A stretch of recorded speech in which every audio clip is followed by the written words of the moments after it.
Welcome and hello. Welcome to the Old Faith on the Greyhawk channel. We are on time. Knocking on wood. So far our internet is working. The overlays are right. That means something must be broken, like Mordenkainen and the bot. We'll find out. But hello everyone. Thank you all for coming to hang out with us. So happy to have you all here. It's a very, very, very special day to sit and play with my favorite witches. In case you weren't aware, it's Friday the 13th, and there's a full moon. This is the official start of the spooky season. We've been pre-gaming spooky season until now, but it's the day to everyone go out and buy all of your cauldrons, start boiling people in your... No, gonna stop there. We're just gonna go around and introduce our party so we can jump into the spooky. And we will start where I love to start, with my wonderful dear friend, who has a kind soul, a great heart, always makes me laugh, and feeds off my affection, which I will give to her all the time and always. My dear friend, Casey. Hi, I'm Casey H on social media, and today I'm playing Eunice, aka E, the halfling barbarian. The Barbadran. Who was the only one who made an intelligent decision at the end of the game. I don't know how that happened. I don't know. But you were the voice of reason last week, and I had to make sure that last week wasn't Friday the 13th under a full moon, or the last time we played. Next up, we have our wonderful soul who always comes up with the best quips when we're not online and live, which breaks my heart because she always has the best things in the world to say. My dearest Mackenzie. Oh, hi. I'm Mackenzie Lane DA on Twitter, and I'm so excited to finally get into the very scared soft boots of Maven Snowborn, our Gloomstalker Ranger today. Oh, baby scared. Oh, she's scared. She's always scared. I think she's been scared since episode 1, and I love it. She's never not been scared, and it's very good. Last but not least, we have our, as confirmed the last time we played, our secret Canadian, our wonderful, lovely, darling Zelda. You can't prove I'm Canadian, but you can prove that I am Zelda, and I'm playing Koriko, our lovely witch mom. And yeah, she's a lizard. She's just a big old lizard lady. She is a big old lizard lady. Who keeps doing this weird, terrifying thing where she changes her appearance, and I don't know what I'm looking at. But I support it. And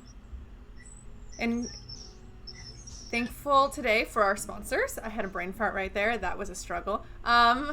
If it wasn't for them, I would not be here on the spookiest of spooky days with the spookiest of spooky gals. Thank you to our Patreon supporters and Twitch subscribers. Thank you, thank you, thank you. If it wasn't for you, we wouldn't be here on any spooky days, holy days, or any days in between. We love you all so much. We appreciate you coming to hang out with us on the channel. We actually appreciate you so much that we offer special discount codes for you, including Rue Inc., Devin Rue's wonderful cartographer luxuries and goodies. Special discounts on her site there, and we also offer special discount codes to Cantrip Candles, the RPG-based candle company with wonderful, exciting scents, beautiful, darling, deep in the dungeon smells. So make sure you check that out on our private Discord for our Patreon supporters and Twitch subscribers, so you can get those discount codes. We are also sponsored by Roll20. Catch us online here rolling dice and playing some D&D with friends all across the world. Not in Canada because it's all a secret. We use the Roll20.net, a free web-based browser to play RPGs. We play Dungeons & Dragons 5th edition, but you can play almost every RPG available on the site. They have dice there, they have video and audio, you can upload your own maps and music and just about anything you'd like for it. It's completely customizable and there are tons of options.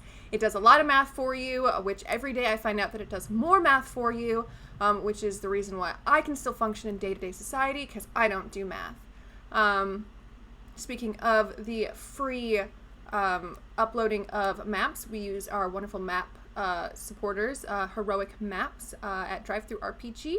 With over 400 maps available on that site, you can do just about anything to fuel your players with the good old levels of stress, anxiety, fear, wonder, and awe. The 5 main food groups for an RPG game. If throwing dice online isn't your style and you like the real life click clackities, check out Tabletop Loot. our longest supporter of the channel. It's a wonderful company with a lot of wonderful people behind it with some amazing dice and products. If you want to get 15% off your entire purchase, use coupon code Greyhawk, capital G, capital H, in the coupon box below. And I think that's all of them. I'm out of breath. I feel like I haven't done that in a while, even though I do it every single week. We're going to take it to the previously, which I think we kind of decided that Casey was going to try to do. I offer myself as tribute. All right. She's offered herself as tribute, so that means she's doing it. All right. So the sitch is that we are in Darewald, which is a mostly human city that is outside of the Dreadwood. And we have learned that there is a sect of the Scarlet Brotherhood hanging out beneath the sewers. Like, there's the sewers, and then there's where they're at. And we uncovered a plot where they were going to try to turn the town, essentially, and like sort of bring it into their fold of corruption and death. And they were going to do that by unleashing a whole bunch of flesh golems to wreak havoc and kill everybody or run them out. We're kind of assuming that's where it's going to lead. So we got down into the sewers and we talked to some very interesting NPC characters. There were some that were like bundles of rats, and then there were some that were like mother rats on top of other bundles that Fern, our Firbolg cleric, was able to speak with and figure out that there are some kind of mutated half-humanoid, half-rat creatures down the way. One of them was like named Chuck, the other one was Gary or something like that. And we talked to them, made friends, mostly. And they told us the way to get down there. And when we did, lo and behold, the first thing that we see is this circular chamber, this huge circular chamber. And in the middle of it, walking off, is our enormous red horned enemy. The one that we've been like, there's Marjorie Mulhill, and then there's this guy, and they're the two main bads. And he's here. And we were gifted a vision. Like, he's the guy that started all of this. We were gifted a vision from the former Archdruid about him, like, grabbing druid faces in the Dreadwood and burning them and stuff, and just basically wrecking everybody's shit. And then after all of that, he and his forces trampled Eunice's den, killing her best friend in the process. And so she is out for revenge today. And she was all gung-ho about it and everything. We were all gung-ho about all of this until we actually entered combat. We snuck off to the far left chamber as far away as we could, and we came up with this idea where we would block the alley, the hallway with the silence spell, so no sound could come and go. And we were able to eliminate that room full of enemies. However, A, they didn't seem to care at all that they were going to die. Like, they really didn't care. And B, one of them casually threw a circle of death at us. It's a 6th level spell. Well, because she was casual. We have no idea if that was all that she had in her arsenal. But she is gone now, I think. Mm-hmm. Yep, you did kill all of them. We found the place where they're making the flesh columns too, and then they're right next door. Yes. And then you did, and I found this super, super pleasant. You stuffed them all behind a bunch of barrels in the eating area, and then moved barrels to cover them. After silencing the stairwell so no one would hear them scream.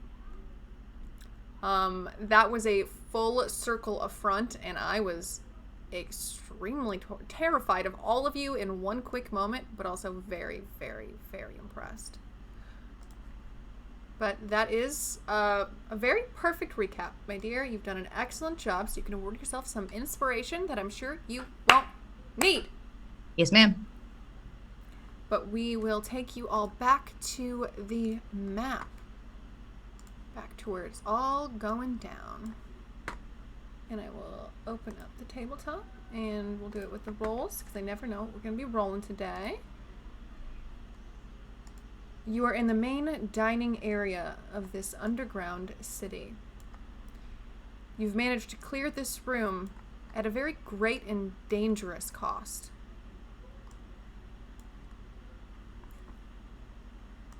The entire city, for the most part, the city of sorts, has been unexplored by you, but you know it is full of enemies. How are you all feeling? What are we all doing today?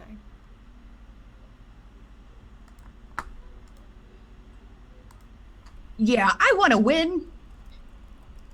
Maybe a full frontal on second thought isn't the way to proceed. I mean, you were very convinced of it just a moment ago.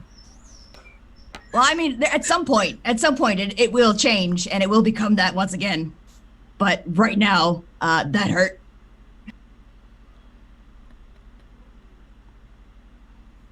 I mean, Okay. the room by room kind of works. There is some open spaces that I don't know if we can use this tactic. How much time do you think we have here in this room? In this room, or just in before everything is destroyed? Before we're found. Probably not long. We should probably hurry. Okay. Okay.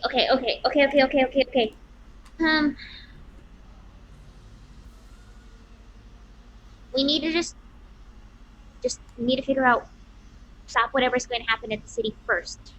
Take out the biggest, take out the leader, and then we'll be fine. We don't need to kill everyone. Maybe there's something in this room that will help. I'm going to loot the room. Okay. See if there's anything useful for mass murder. Ah! Useful for mass murder. So I won't make you roll in this room. As you look around, it seems that it has been cleared out, minus a handful of bones and corpse bits. It mostly seems to be used for food. Most of the barrels are things like coffees and like rice and other various food-related items, but this seems to be a very simple room. Did we check the bodies? I thought so. Did we? I don't remember. I was a little preoccupied moving them so that they wouldn't Pretty be sure seen we if someone checked came them in. and then stuffed them in a barrel. Yeah, I don't believe you searched the bodies. I believe you stuffed them aggressively behind the barrels without, They were in a hurry.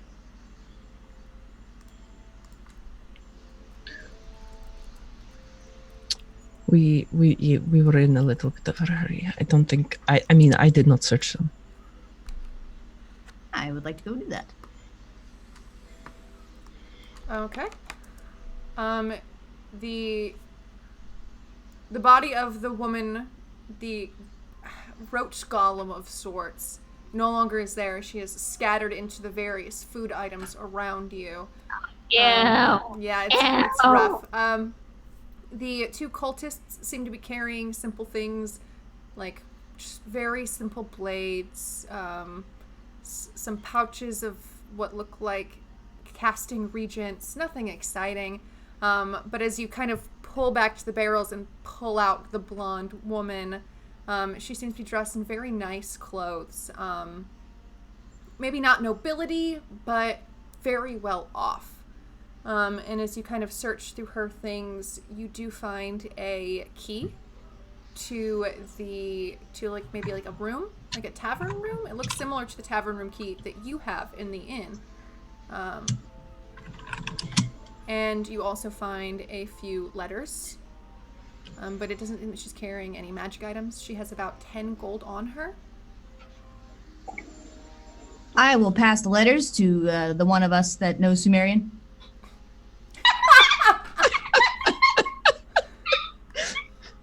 We're never letting it die. It's on the Greyhawk channel never forgets. And then I'll toss the key to Corco. I will try and read the letters. Okay. So it seems like these are letters she has received from Marjorie herself. 2 letters. One says, "It's been a while, my dear.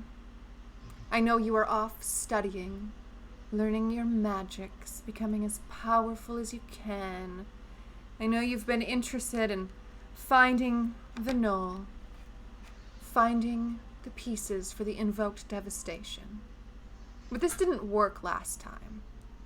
I have a plan, and you owe me a favor.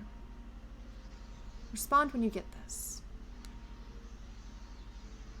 And the other one seems to be a list of coordinates to this location. "Come to Derwald. Stay at the inn. Enjoy yourself. Someone will come and find you when you are here. We have little eyes everywhere. Remember, you owe me a favor, so don't fail." Quick question: when you said invoke, did you say invoke the null? Invoked devastation. It just seems to list things of the tools you would know as your character from the books that you read in the library, that these are tools and the words used for those big explosions that the Suluis and Baklunish races caused upon one another. It seems that she was studying that at the time when Marjorie reached out to her. Does it have a name of this? A name on like the top, like dear so and so? It does. Let's see if I can pull that out. That is not here. It is in my other notes. All right. Her name is, where is it? I'm going to put it in chat. Her name is Amara Bendarian.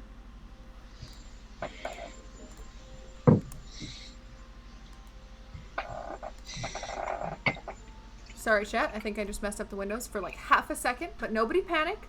I fixed it real quick, I promise. You're on it. Doing my best. Not gonna let this happen. I'm not fighting tech today. Knock on wood. I got the sage upstairs.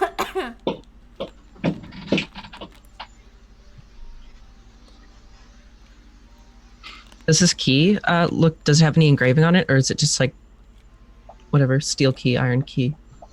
Seems to just be a room key.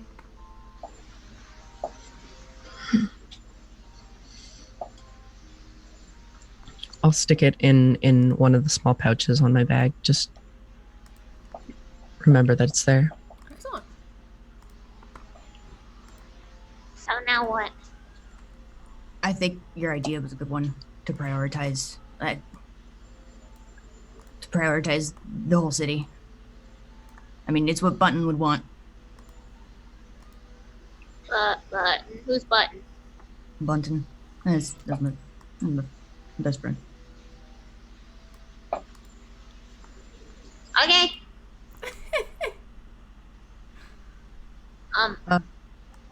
Can either all of you tell who's doing the dead creatures thing? The flesh golems, it is like I'm assuming it is the men hacking up the bodies, but I mean, maybe he's only sewing them together. We He might should not be- probably let's look around. Let's figure it out. I'm not the greatest at magic, but we can probably piece something together. I can understand what they're saying. Quick question, DM. Yes, my dear. Has it been over an hour? Has our disguised self, or at least my disguised self, worn off yet?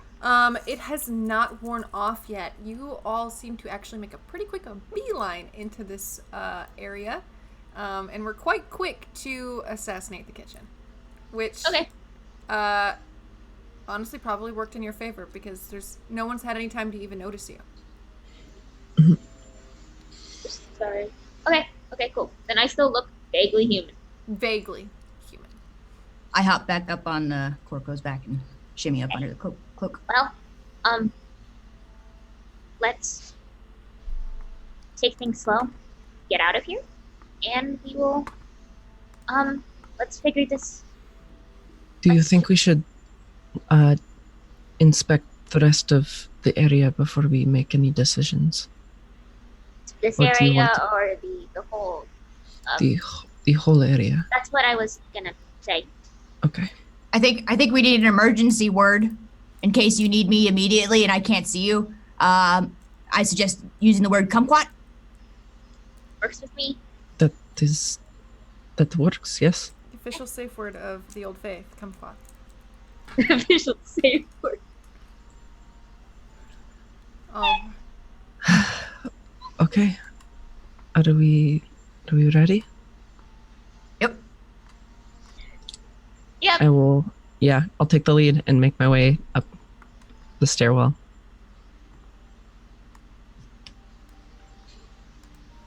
and as you make your way up, the flesh golem doesn't really look at you, but kind of shambles slightly, leaning kind of forward and backwards as it's kind of learning its own sense of balance.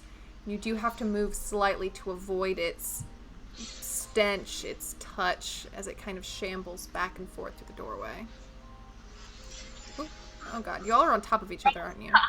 We're all stacked. Oh my god, I don't know what to do. I've moved Koroko Where are halfway you- across the Where world. are you going? I was Am just I I was trying here? to see if all of you were literally on top of each other, and I was Yeah. right. Oh, well, no, the whole map's moving. That's the world. I am in the wall now. Me. All tech is good. Also me. Will someone be responsible for moving Fern for me today? Because now I've tried to do it twice, and I've sent Koroko through a cement wall and our map halfway across the country. I can move Fern. Okay. Do you have access to her? I think everyone has access to I do. everyone. Excellent. I thought I had. Oh, now we're all stuck on top. Now someone moved her underneath everyone else. Come on. We are fine. It's fine. Just focus on the task at hand. And that task is where do you all want to go? I'm moving towards this staircase. All right. I'm staying close behind as possible as the resident translator. There you go. It's a few steps down, but it seems to be a small set of little alcoves with desks, different things on them, whether it's a notebook, a journal, maybe some private quarters almost, where people are kind of sitting and thinking and preparing for themselves. You do see one area lit up with candles, but you can't, from where you're standing, quite see who is behind those candles. Okay. Just keep moving forward until Maven can hear something. I am not doing it silly and abandoning the group to run off on my own this time. So I'm staying with everyone.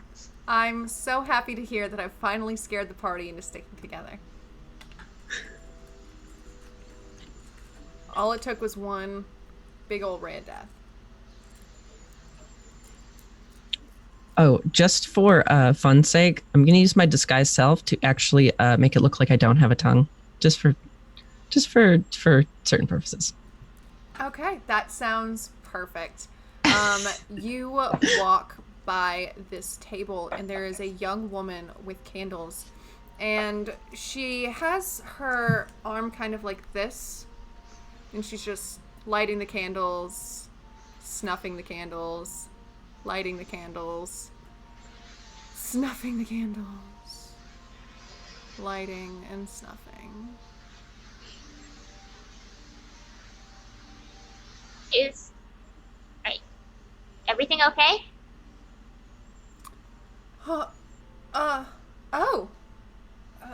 Yeah.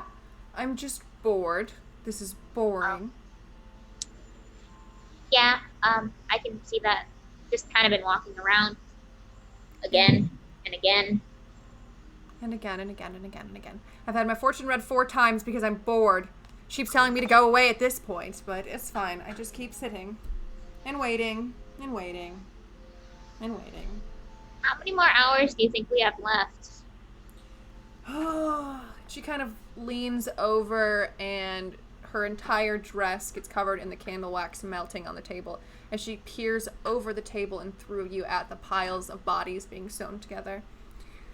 Well, when he gets all of those finished, I guess the creepy girl will bring them to life, and then we will do whatever it is we're doing.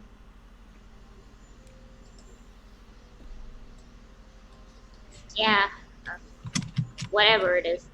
Well, you know, whatever Marjorie wants. Honestly, though, it's pretty much. Well, hopefully you're not too bored Huh, the next few hours. well, if things got interesting, now that would be fun. But I don't see that happening. I don't see a militia coming down here, do you? No, I mean, it's tight. It's the tightest, smelliest walk down here ever. I don't think anyone's coming. It's true, I was at the beach before I got Marjorie's letter, so we were all busy. What I've been hearing, everyone's been busy until Marjorie, pulled us away from our studies or pulled us away from whatever we were doing. Yes, but isn't that how Marjorie works? She does us a favor. Here And we we are. owe her. And she leans over again and looks around. Minus those blathering cultists of hers. They would die for her and they would try and kill any of us for her, so. It's whatever. Those in her vampire spawn. She keeps looking around almost like she's making sure no one is listening in on the conversation as she goes. You don't mind me asking what favor did you? Well, what did she do for you? She squints her eyes. Roll me a persuasion. Can I, without being seen, just like pop one of those, the Fey blood or the Phoenix blood, one of the vials in my bag? Just pop the cork off for a little bit. I think easily you could be able to pop that, uncork it, cork it as you need to. Okay, Oh, I'm just gonna let it sit open for a little bit. Where is persuasion? Oh, I'm only so on that. This. She looks at you and kind of begins to pick at the drying wax on her dress. Well, if it was a small favor, I suppose I wouldn't be here killing an entire village for her, would I? Fair, I suppose. We're in the same boat then. Oh, Marjorie. So powerful. So vicious. Needs so many people. No? She wants to do it her way. She's always wanted to do it her way. Just like her Well. parents. Have fun with your candles, I guess. I will, and have fun with your laps. Exercise. Walk away. And she'll go back to lighting and snuffing. Lighting and snuffing. As you continue to walk, you see a small, almost like a tarp covering another alcove. And then to your left, you see a small library with a cultist looking around at scrolls. Gonna look at the group and ask if we're just basically motion. Do we want to go in there or no? I mean, the room might have something interesting, but I don't think he's much someone we really need to talk to. Do we want to take a moment, smell the books? That does sound nice. Oh, I popped under Karako again. Yeah, I'll wander into this little room. Okay, and you wander in there, and a cultist is fervently moving around, seems to be just kind of stacking and organizing, picking things up, moving them, stacking, reorganizing, picking things up, stacking, reorganizing. Probably just trying to keep himself busy as well, as he is not much of help to the situation at hand, but he just seems to keep moving things around. I'm going to spend some time just looking at some of the titles on the shelves and if any of them are in any of the languages that I know. So as you look around, most of these are spell scrolls. In the form of like combat necessities. They all seem to be very low, like Firebolt, Healing Word, just various spell scrolls. I can tell that your illusion has changed, that it doesn't look like you have a tongue, right? I mean, when I talk, you'll like where I usually have a tongue, you wouldn't see it. Like I can talk, but if I get someone trying to talk to me, I don't have a tongue. Can't speak. Sorry. I don't speak Suluoise. Sumerian. Don't speak Sumerian. Sorry. Okay. I'll just sort of hover behind you.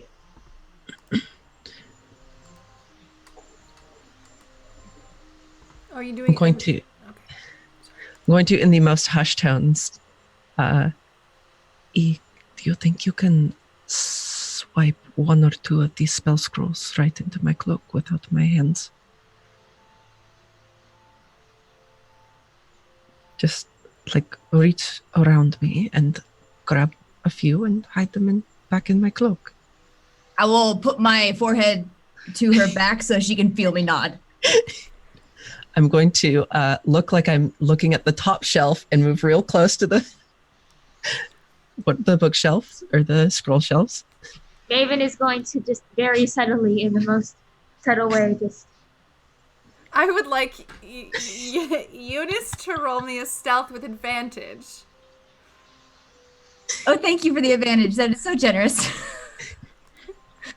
Listen, what you're trying to tell me here is you are... You also have inspiration. You can reroll that. two folks in a trench coat trying to pick at stuff while this man is trying to organize it. Go. No. So as you kind of reach through Koriko's robes, hands kind of plying out, the man approaches you from the side, Koriko. And as just as your fingertips go towards, and you can see it with the corner of your eye, the scrolls, goes, "You looking for something?" Yes. Bless me and my continuity errors. Was that a Zelda slip or a Koriko slip? That was definitely a Zelda slip, but I mean, whatever. It's fine. Yes, I'm trying to see what these ones on the top are. Oh.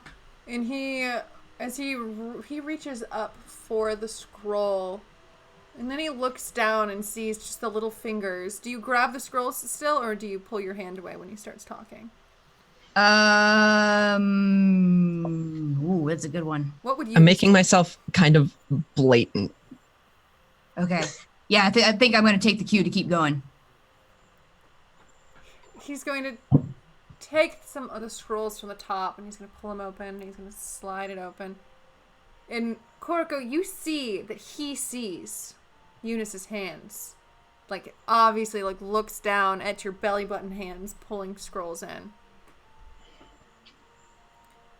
This one seems like the scroll of Zone of Truth. That would be very useful if you had someone who you needed to tell the truth. What, don't you think? Very true. Now tell me, my friend, who are you stowing away? Or better yet, what are you stowing away? Can I do something real weird here and use my disguise self to add extra little arms to my stomach? Ones that look strangely like Eunice's. What is the disguise? Can you put the disguise self in there for me? Can the disguise self? Thing is, it's I think as long as a it's cloak, so you can manipulate it because it's not a spell slot. It's part of your cloak. it's my cloak, but the disguise. Cause I bel- like we had a thing. We had a thing. manipulates your body and as an illusion, I believe. Maven is over here. Maven is I don't know. I'm looking at it right now. Can't change your body type, so you must adopt a form that has the same base dimension of limbs. Otherwise, the extent of the illusion is up to you.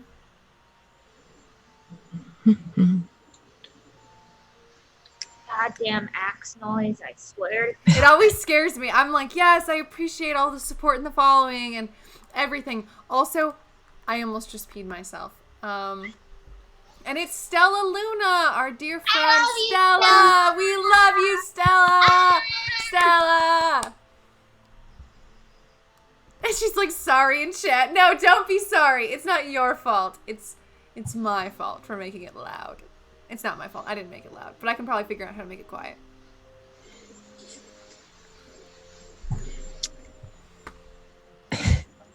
Can you make the arms clothing? Can I make the arms? That's up to you. Well, she's technically in your cloak. Hmm. So I feel like while she's in your cloak, you can adjust her as need be from within your cloak. Can I use the disguise self to make myself seem like her arms are coming out of my body because it's an illusion, right? So I can make myself seem slightly larger and it looks like her hands are just coming through the illusion of my body.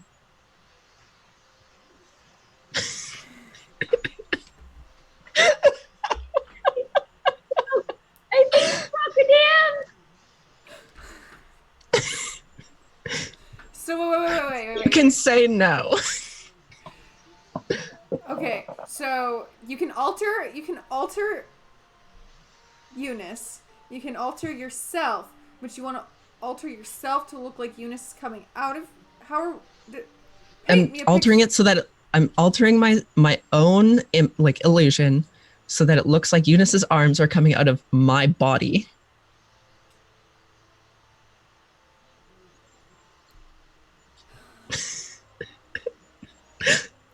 I'm gonna have you roll a deception check for me. Because what you're asking me is extremely weird. Ain't it? This is probably the weirdest request I've gotten from you, and you do keep human hair on you at all times. And baby teeth. And baby teeth. You always have baby teeth on you. I'm so honored to be involved in this moment. You're just sitting there, arms out, scrolls in hand. So deception's a -1, so let's cross our fingers here. 11. Okay, let's.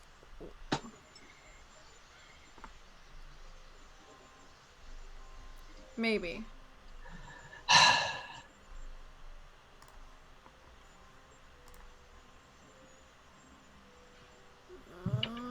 You know, their passive perception is lower than an 11. Actually, no, it's at an 11. You know what? Fuck it. This is so weird. I'm gonna give it to you just today. Just this once. Just today. Eunice, light is pouring in, so you can have a pretty good sight of the weird form as, Koriko keeps changing. And you see a shimmering change as it begins to part back further. And it almost looks like her body grows thicker, and the illusion is around you. So it looks like you have plunged your hands through the new form of Koriko. Okay, all right. I'm gonna start gesturing and using them if she continues to speak, so that it kind of helps the situation and makes it look like it's part of her. I'm like, oh. It does.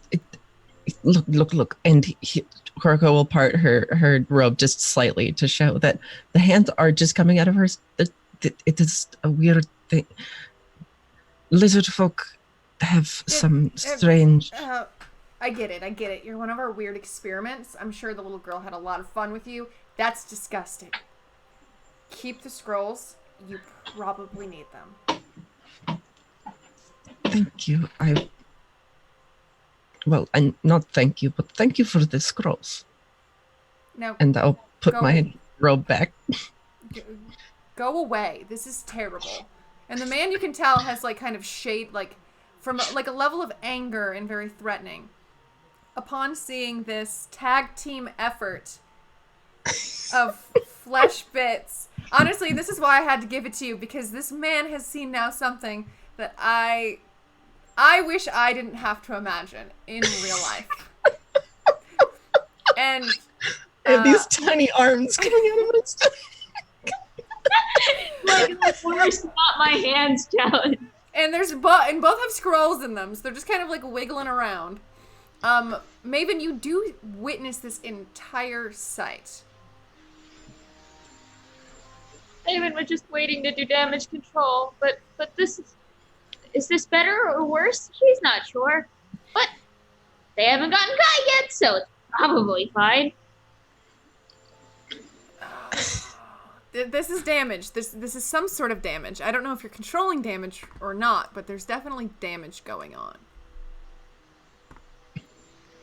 And he Maven just is like this, and he's like, and he's holding the scroll open too, and he's fanning it, and you can actually see from the side of it that it is just another scroll of Firebolt. It is not even a Zone of Truth one. And he's fanning you away, like, get out of here. Look at me calling that bluff. reaches up and grabs the shoulder of the experiment and just goes, "Come on, let's go." I was having fun with this. Fine. Not what you wanted. I'll shuffle out with Eunice underneath my cloak. I'll stuff the scrolls into her pack. I'll just look over the man and just shake my head and try and mimic his expression of disgust, and then just like. And he kind of just shakes his head back at you like.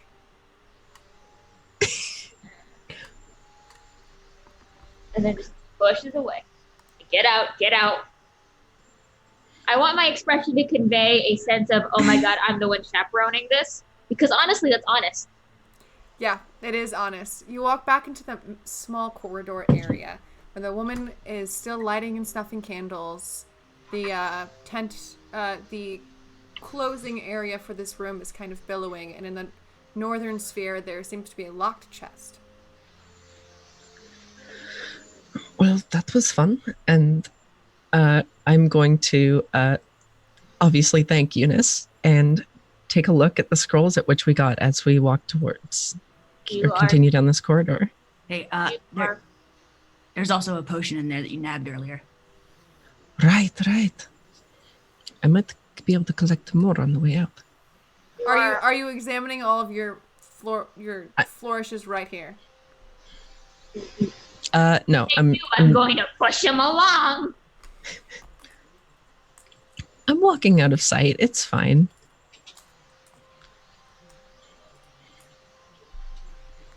I mean, he did tell me to take them.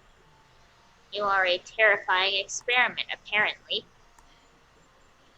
Hey, it's better than being not a Red Scarlet Brotherhood member in a den full of them. I mean, yeah. But also... I have been called worse names. Koroko, that doesn't make me feel better.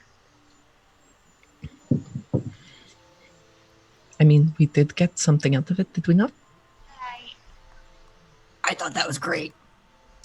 It was fun, wasn't it? We make a very good team. I love stealing from bad people. As you say that, you hear a chuckle from the south. Just a chuckle. When you say, "I love stealing from bad people," you hear someone chuckling. It is not the voice of the woman snuffing candles. It seems old and almost hag-like, but not in the sense of vicious, like monster hag, like elderly witch chuckle. I am interested. Do we all hear that, or just Koroko? All of you hear it. And it's aptly timed as if she was listening to the conversation.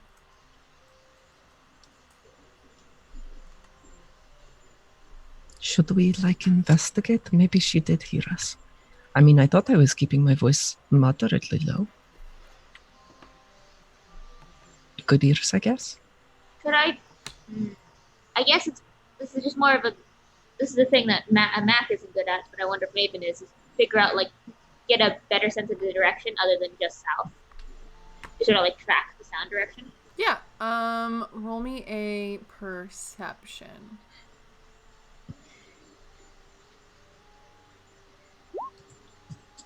Oof. So it seems to be coming from this area. Oh, the covered tarp. It's there. But the lady keeps snuffing her candles. Unsnuffing. The man in the corner keeps peeking over from the bookshelves to just look uncomfortably at Koroko. He doesn't seem to know what you're saying or what's going on, but he just keeps looking and going. When he looks, I'm just gonna kind of make direct eye contact with him back. He just goes. And just,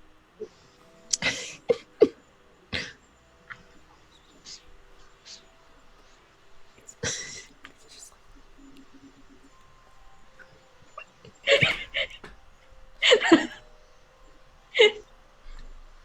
Mackenzie, you may hurt my...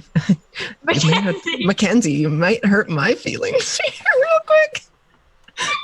From the other side, farther down the corridor from where you're standing, you can see another set of desks. But from the movements of the creatures towards the end, Koroko, you recognize those kind of creatures quite clearly because you had one on your neck at one point. You do see vampires towards the end of the other hallway.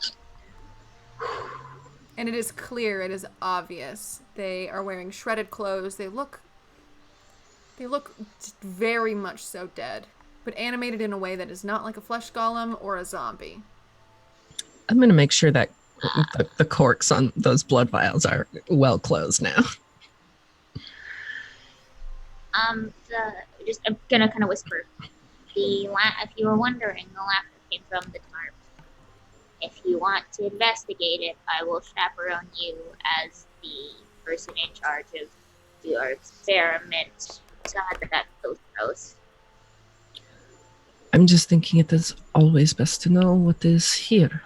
I am your chaperone. The less amount of surprises we have, the better. And I will take a quick peek at this tarped area. Inside? Or just at the tarp? I can't knock, can I? I mean, you you knock on the stone wall beside it. You can. I'm sure you can.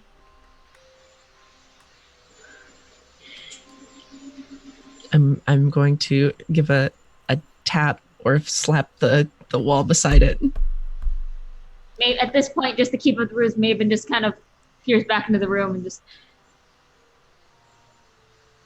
And at this point, the man is drawing a weird kind of picture of kind of lizard, but hands everywhere.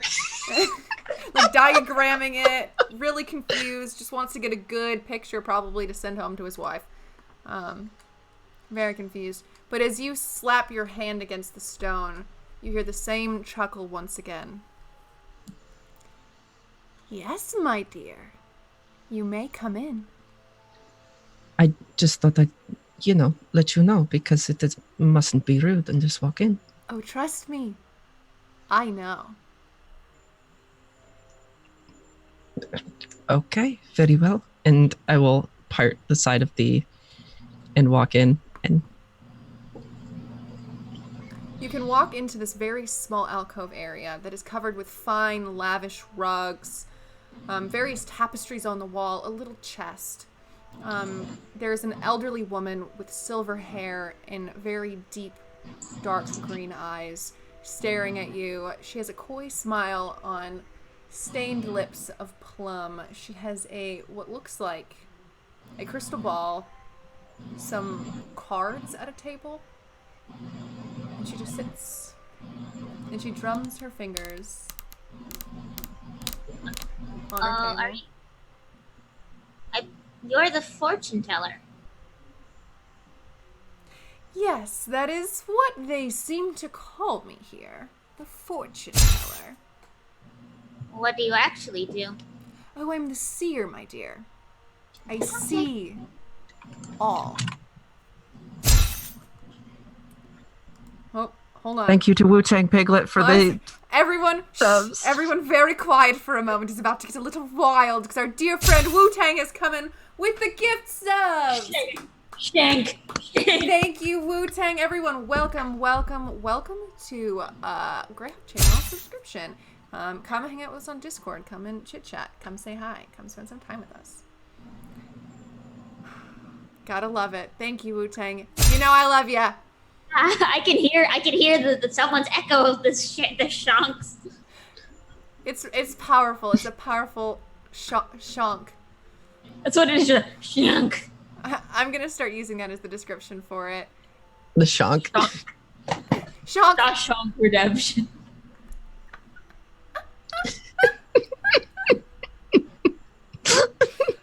Oh, fuck me sideways. Anyways, she says she's the seer, and she kind of leans back, puts her fingers to her chin,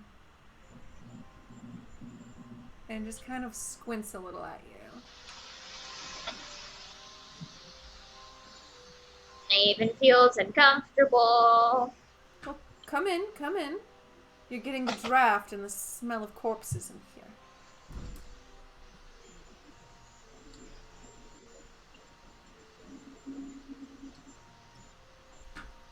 Guess we all come in. And you all squeeze into this tiny chamber, which feels stifling to you. But she seems much more at ease when the flap goes through. You seem to be a long way from home, children.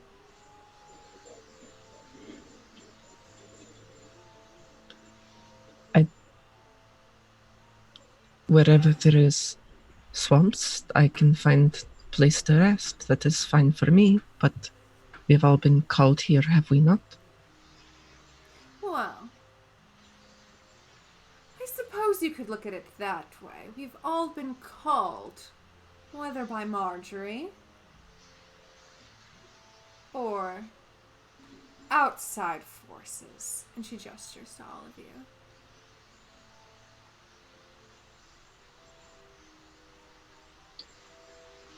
I know it is strange to see lizard folk, but staring is not polite. No, I'm sure you have seen stranger things. Oh, trust me, I have. I've seen everything. I've seen everything everyone in this building has done and might do. And that's why I'm so fascinated by your entry.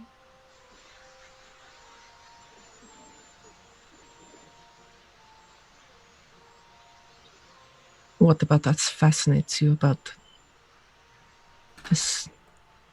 What is going on?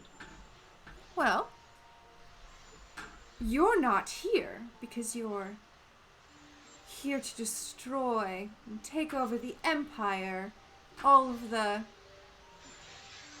revelries and excitement. You're not here because Marjorie owes you. You seem to be here to destroy everything here, which I find interesting.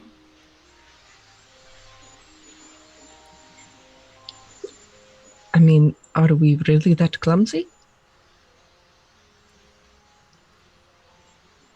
Well, I have seen a few instances where you do trip up, and,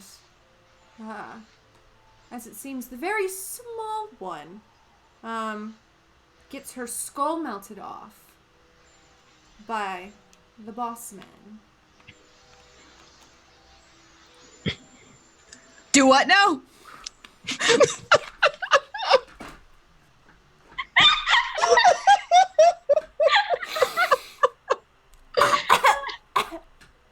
I smacked my septum ring. My I'm sorry. That's okay. do you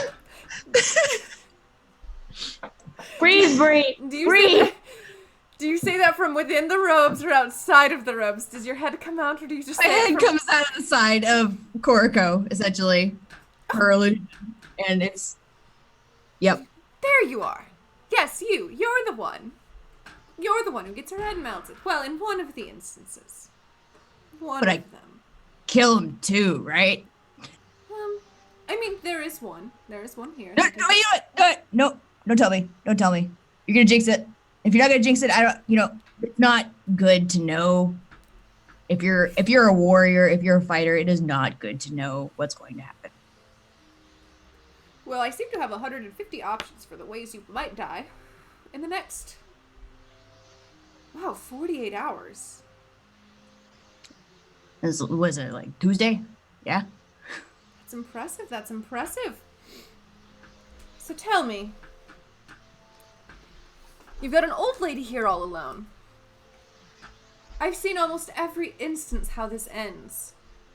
And they all lead with me dying. Is that how we're going to play this game?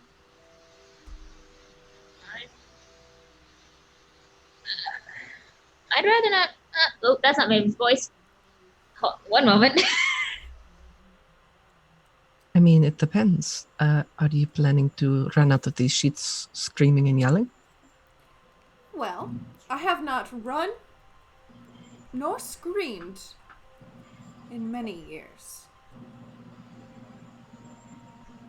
I'd rather not have this end in killing anyone. It's this. Okay. This room. I mean, Well, I mean, you've already killed at least what? 3 people. The abomination doesn't count. I mean, in this area, maybe. Yeah. That's what I'm talking about. well, I mean, did you want us? Are any of those options ones that you wanted, or did you want to avoid the murder too? Well, I've been doing my best to avoid death for about 78 years now. So, I'm not in any rush. But it usually happens when I tell you that I'm the reason that I've been able to pull all of these people here. I am the source of Marjorie's favors. Does she have something on you? Well, yes. And the old woman kind of stretches and kind of cracks her bones a little. Marjorie had 2 children before she became undead. Now, the daughter never meant anything. She ended up moving out, growing up, doing her thing. Only half Soul. Marjorie did procreate with a non-Soul. And I am the great-great-great-great-great-great-granddaughter of Marjorie. Last in her line. Congratulations. Impressive. The last in her line part, yes.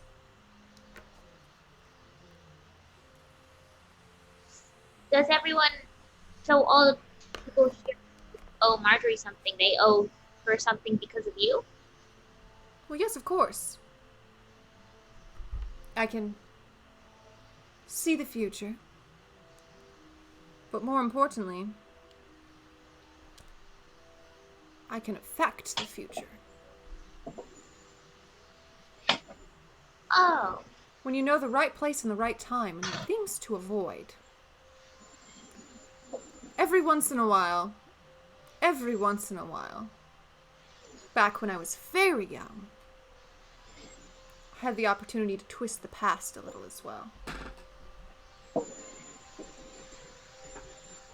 Like What? how much? Just a little.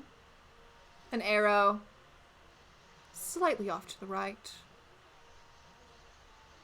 You know, things like that. Like a footstep 3 feet away? I mean, realistically, that was part of my talents. It's like the butterfly effect. But not a butterfly. I'm gonna like hop off, pull up a seat, get real interested, hunker down, and like, okay, all right, let's talk. Let's talk a little bit. What do you want? What are you after? Are you with them, or are you being used because you have no other options? Well,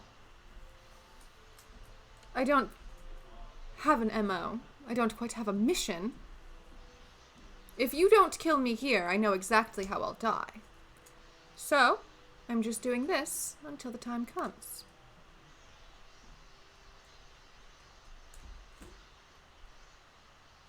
Does she seem like she's hiding anything in that specific chunk of information? Roll me an insight check. Oh, Oh, Hold on, I'm not even. Hold on. Okay. I saw the seer. You've incited the seer. You've got it. You've looked right through her. The way she is wording this, she has a very clear tract in her mind about her death. It seems almost kind of uneasy the way she says it. Like, well, if you don't kill me here, like, I know what's going to happen. So I'm kind of just content with where I am because of the situation at hand. Almost like she expects her death, but isn't doing anything to change her death. So you were saying a minute ago that there were like 150 ways for me to die. Why is that different for you? Aren't there more variables than just the one way? Oh.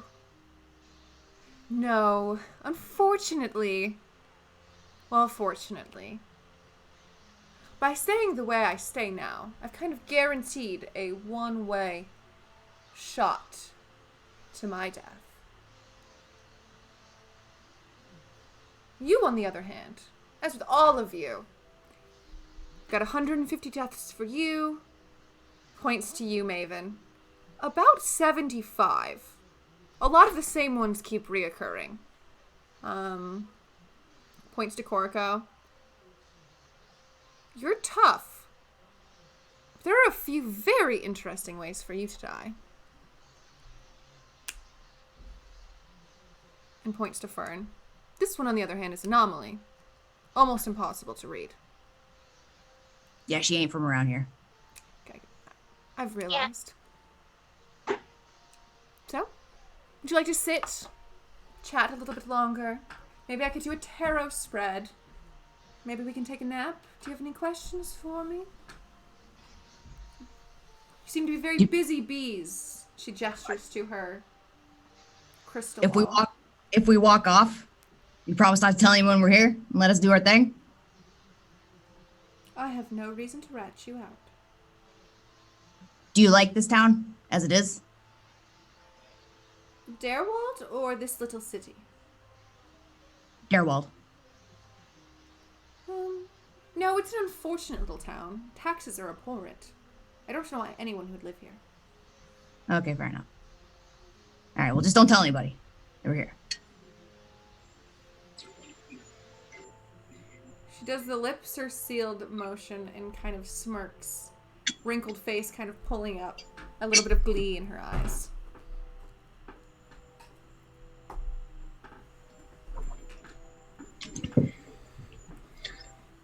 you can't.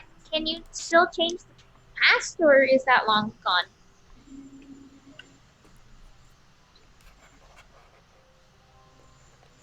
She writes something on a piece of paper. Maybe one day. And she slides it in your direction. You can find someone to translate that. And when you do, that will lead you down the path that you were looking for. I will take the piece of paper. And I'll look at it briefly if I recognize the language. Not at all. Figured.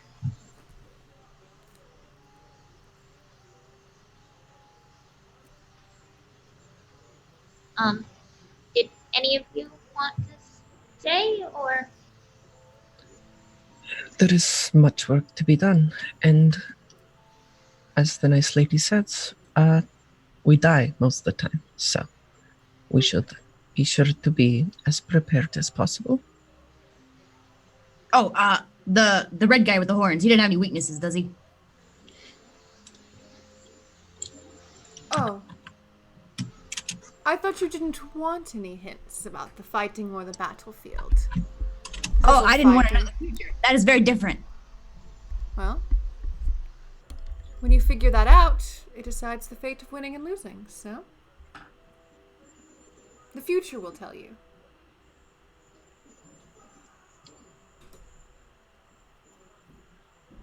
And she chuckles again, and it's soft, that sound of little hag enjoying her games.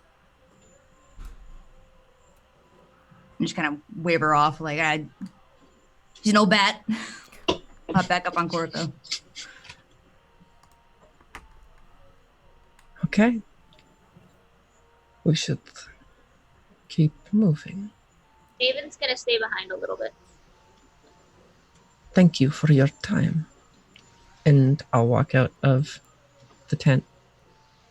And so will Fern. So will Fern.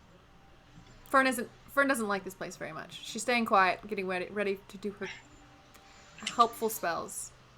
Yes. Maven stays.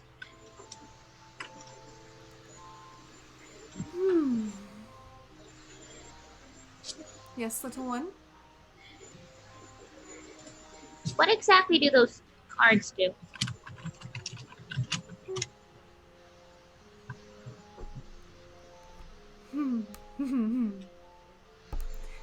They're fun.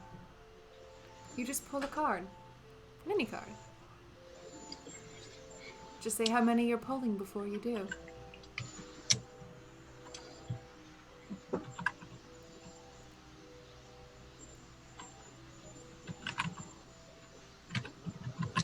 You said, are they related to what you can see? Are they? No, these are a completely different toy.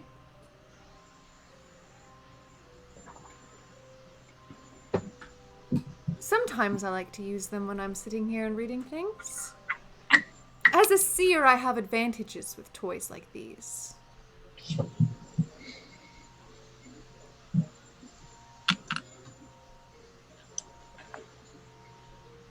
Can I pull one?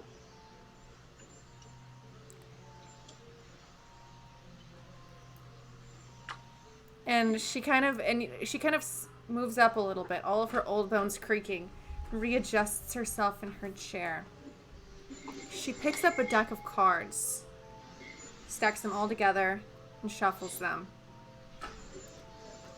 She holds her hand out like this with a smile. You can see the gilded gold around it. Just say how many you would like to pull. And pull a card.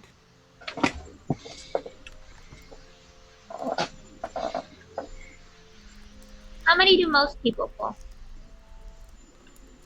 Well, how much do you like your life? How much do you appreciate your life and work?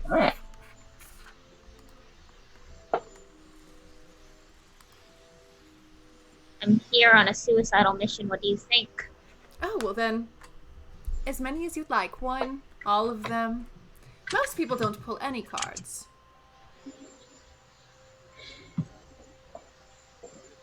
Three. She'll pull 3 cards. Okay. Hold on 1 second, please.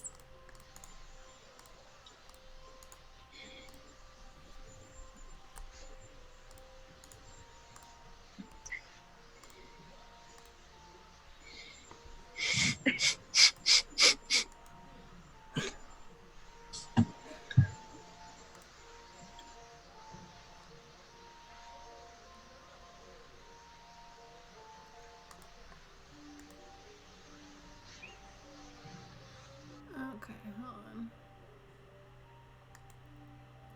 I'm trying to pull up my card rolling app, everyone. I'm sorry. I didn't think anyone was going to pull any cards.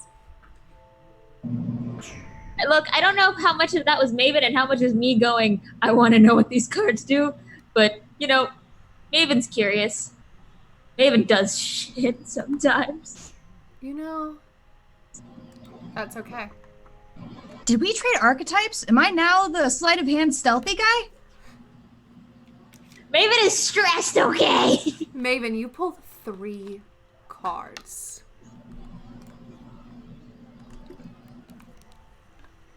The first card is an image of a man wearing a deep, dark cloak, face covered, brandishing 2 daggers. It appears from the darkness in a gilded gold as the card shimmers in your hand. And it says Rogue upon it.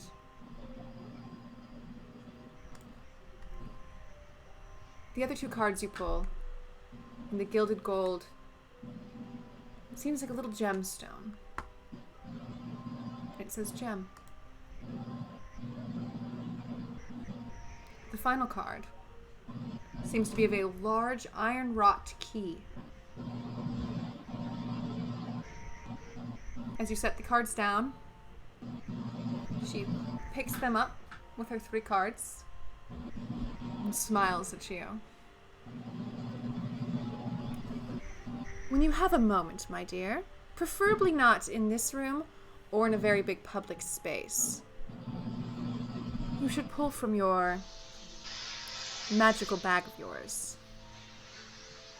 And that's all I have to say. You got very lucky. Very, very, very lucky. Maven will nod. Thank you. No, thank you, Miss. Maven.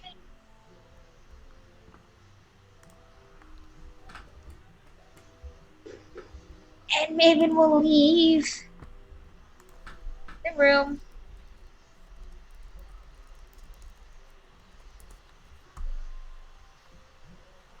And Very as to what the frick just Maven, happened. no idea what has happened. Maven comes out seemingly unscathed.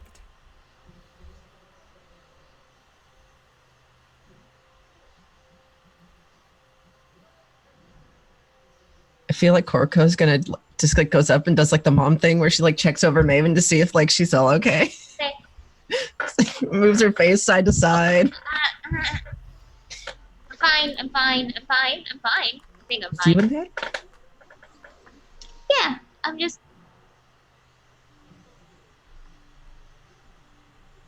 Yeah, everything's fine. Okay. Just wanted to make sure. You seemed nervous, to say the least. Always kind of nervous. Especially nervous. Well, nothing bad happened yet. Well, hopefully we keep it that way. Always 2 steps ahead of the bad things. Shall we keep going? Let's. And again, just keep walking forward and inspecting everything. Okay. Ooh, ooh, ooh, ooh. Hold on.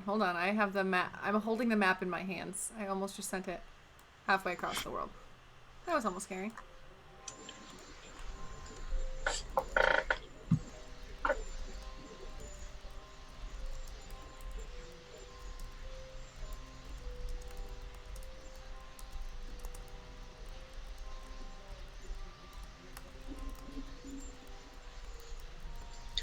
Should we inspect that chest? We did not get time to. There is a chest. It's not our chest. It probably isn't their chest either. Or at least what is in it. I don't want to trigger a trap or look. Like, we shouldn't. Let's not. Maybe. If you want to, you can be your abominable experiment self and look at it. At that point, I shove my hand out and give Maven a Oh thumb. God, that looks awful. That looks It looks awful. awful. It looks. DM notes. Narrator voice. It did look awful. It's just like, My beautiful amalgamation. okay, if you want to do that, then go. Fine. This is slightly loud enough for the guy in the room to hear.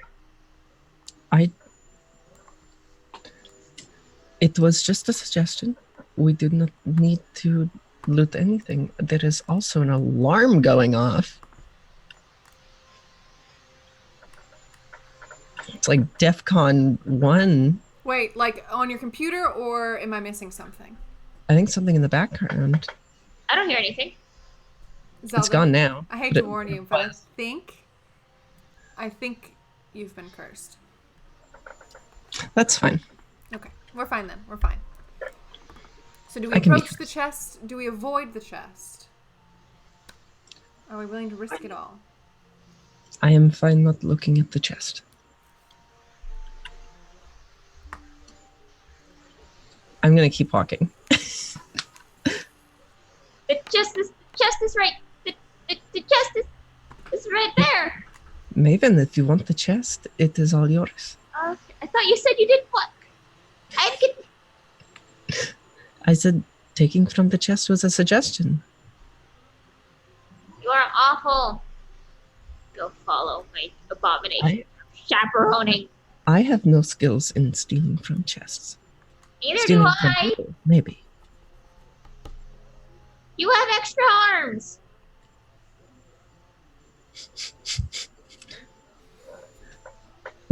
I don't always have extra arms, but I do have a very skilled tail. No, I'm not looking. Let's just keep Moving going. forward.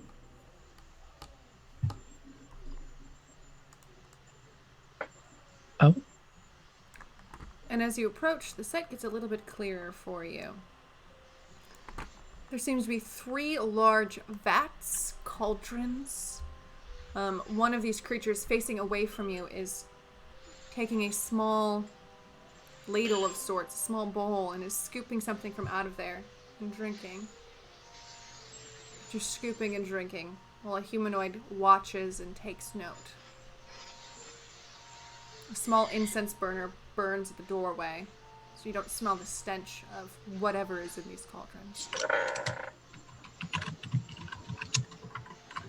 Does it smell like blood? I mean, get closer, find out. I'm still hovering next to the abomination. So if the abomination moves, I'm going with it. The abomination, by the way, has an amazing nose. Oh, it smells like blood. It's blood. It's 100% blood. And as you walk by the man making notes. Okay. Feeding time is up. You don't need to be at the vats all day now. Go make yourself useful. Carry some of the bodies. And the 2 women kind of chuckle at each other, wiping blood off their hands. And they walk past you. And as they walk by, you can hear them saying in common, "It's okay, we can feed once more before we leave, and then we can feed upon the entire village." Even though there's such a little out of gross.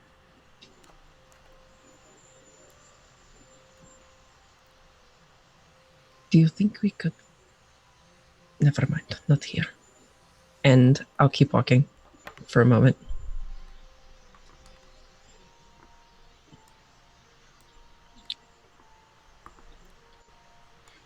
As you walk So I'm by gonna. in that corner, she's sleeping. Her head is rested in her head like this. But the hood she is wearing looks extremely familiar. Almost like you knocked her down. So you've seen her in that position before. Pot lady. Is that her name now, the pot lady? Yes. Mary Jane. Not that kind of pot. Like the Saran. Never mind.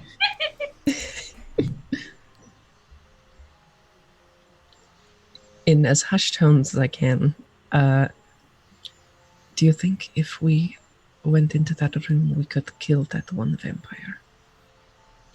He is alone currently. Press my head up against your back and Goliath. Is it a yes or a no? It feels really good on your head, all of those scales, like scritching right into your hair, like really feels good. Let's Turn around. Let's not. I don't think that would be wise. I will take your word for it. Vampires are scary creatures, as we well know. Yes, they are. I think as long as we take away their motivation to attack the village, then we don't have to deal with them at all. Kill the rest and the vampires will just leave. David is nodding. Do we want to talk to the sleeping, or should we just... Just keep going. Okay. And Koroko will do just that and just keep moving. You go into another small chamber. It seems there are Ooh, I almost moved the entire map again. I have to get better about that. The room seems to be full of empty scrolls. Seem to be piled up. There is a woman at the desk, kind of moving around. Just cutting paper, actually, for the scrolls from large swaths of paper, rolling them up and tucking them away. And there's one cultist who seems to be just kind of watching her, keeping track of her, making sure she's doing her work, perhaps?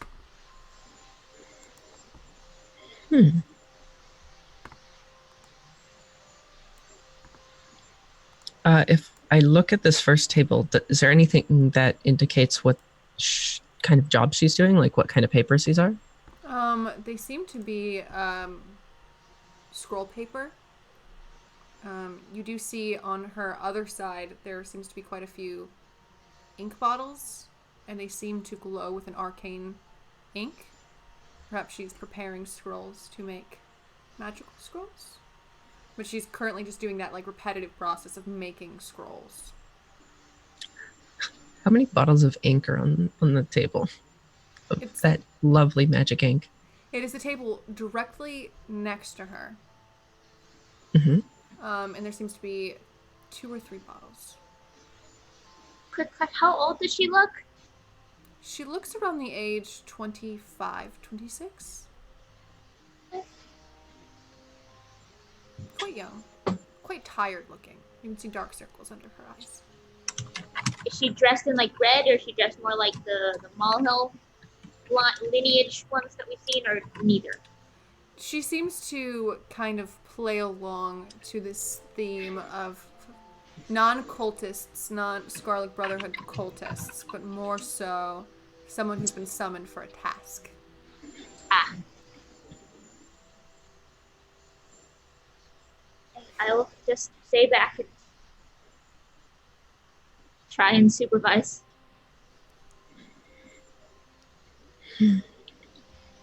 There is another opening just behind that desk over there. I think we should save that until later and keep walking to the end. I follow you, I suppose. And I will keep walking towards these stairs. It's like watching everyone go new across the room. Quick question: do I see this? I just Yes. pointed it out. Yeah, I said that there was a little path behind the desk. Oh, that's what you were Yeah, talking it seems like a very small door, like opening entryway. You can't quite see what it is, but you do know it is there.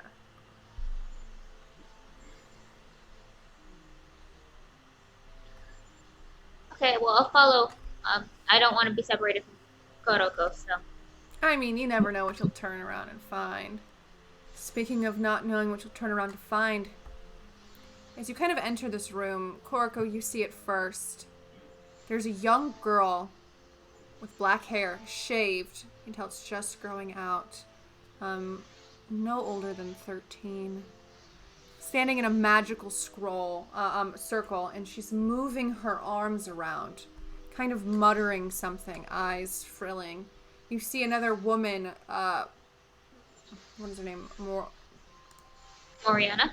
Thank you. I just had a brain fart. Moriana is standing there. You hear the growls and the yips of death dogs, and you watch as this little girl moves her arms around, muttering, as she turns her body to contort in your direction. Just white eyes, no pupils. Her clothes are billowing around her. You notice a small clump of hair maybe on the ground in front of her. And slowly from that clump of hair, a snapping jaw, and you hear the creaking and crunching of bones as slowly a death dog appears in front of her. It is a horrifying mess of tangled fur and snapping bones as she summons this monster, this monstrosity. And that is where we will take our break. Bless. Take a few Oh, minutes, boy. take a deep breath, let the players think about what they're gonna do next as they have explored just about everything on the main floor here. See where they go, see where they lead me. So very excited. Chat, get yourself a drink, get excited. We will be back in a few spooky moments.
we are back. Yes, we are back.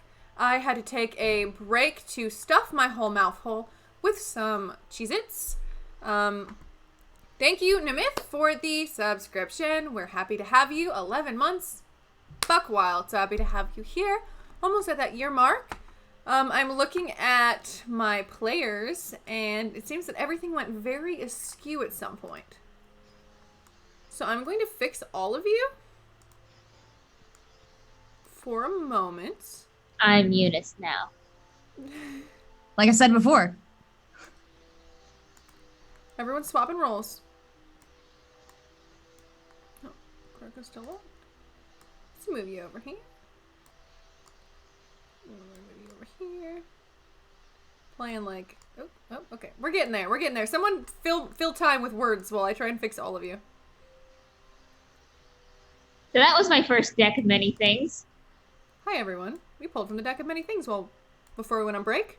Yeah, that's what that was. That was I didn't know. That was me as a player going, yeah, sure, it's probably fine. It's probably just a regular tarot deck. I was over here losing my shit. The thing was, I could see you out of the corner of my losing your shit, and I'm like, is it really? I don't think it's probably not the deck of many. We're like only level 6. It's probably fine.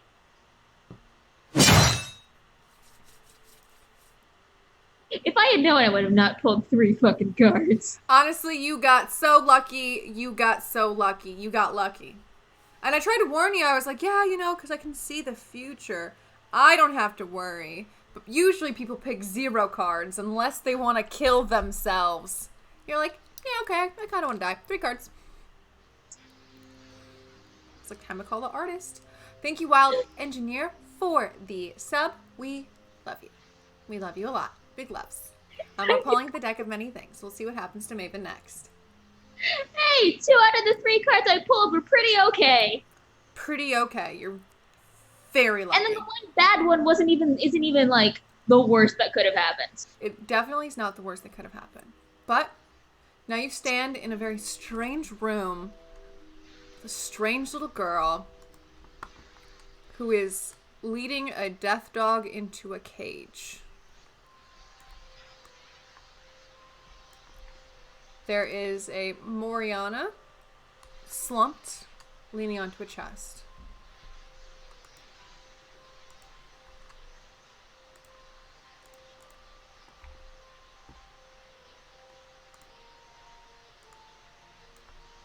Are you all ready?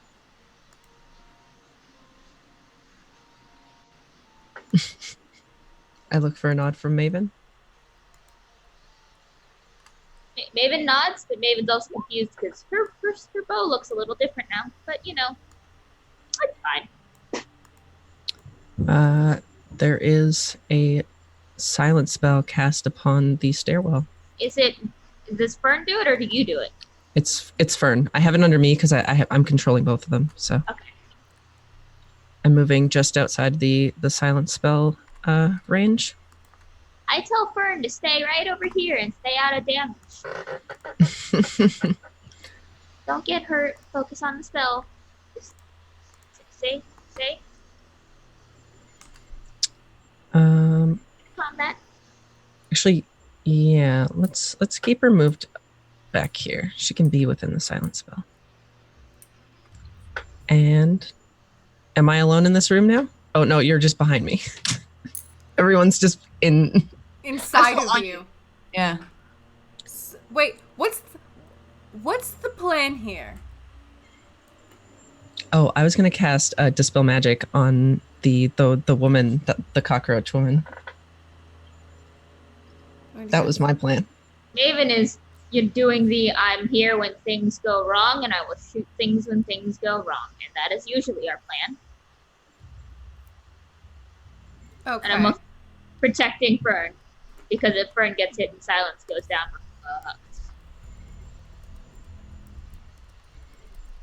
Will you put the Dispel Magic in a chat for me? So I can see how this works. Spell Magic.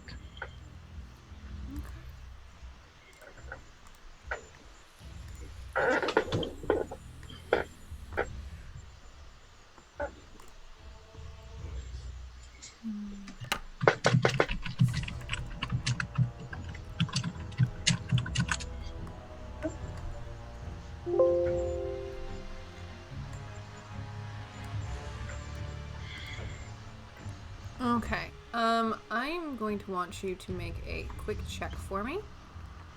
I Mm-hmm. would like you to make me a check of your spellcasting modifier plus your proficiency. Spellcasting modifiers. Can I give her advantage with this one? You want to give her...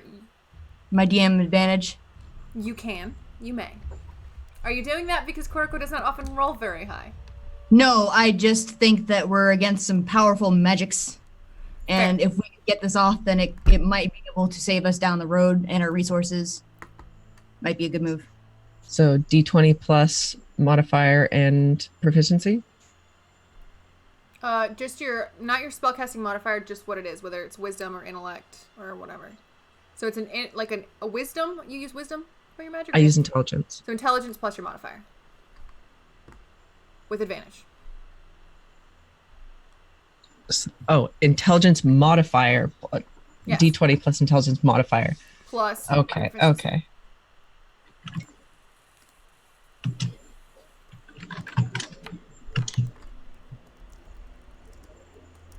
What's the +3, I'm assuming? A 20? Actually, I can roll that again. I'm just adding the intelligence modifier, not the proficiency bonus. Is That that... would be Is 3 your 20. modifier? 3 is my intelligence modifier. And then plus your proficiency. What's your proficiency? 3. Okay, so it was +6. So it'd be a 23 or with your advantage.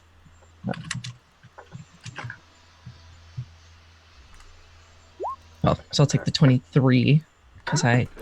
Fair. It's intelligent to take that 23. With your 23, you begin to cast your Dispel magic on the Moriana. And it's one of the harder magics you've dispelled. It's similar to the time when you were dispelling that tree, the magic from the tree, and it's kind of challenging, but you slowly begin to understand the inner workings and how these are kind of just summoned creatures from apparently the little girl, question mark. But you're able to kind of break her down and break down the magics holding all of the roaches together. You almost feel them crawling within your own mind as your magic is probing into it. But then there's a pop. And it's an audible pop. Your party members do hear it. As she just tumbles away. Roaches everywhere, crossing the floor at top speeds. The death dogs begin to whine and moan. And the little girl finishes latching the cage. And she stands up to look at you. Well, why did you do that? I do not like bugs. Well, now there are a lot of bugs on the ground. They will soon be dead as well. If there's one under my foot, I'll squash it. For good measure. You squash a bug for good measure. This little girl kind of just looks at you. Okay. Now what do you want?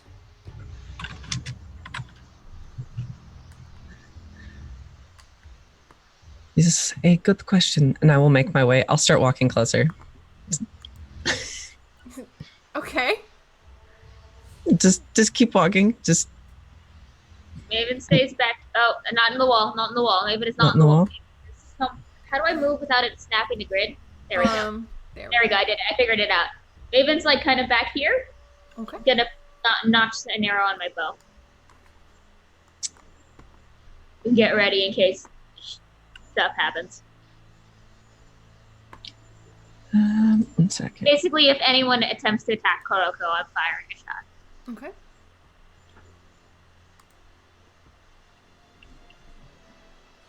She just looks at you, Koroko.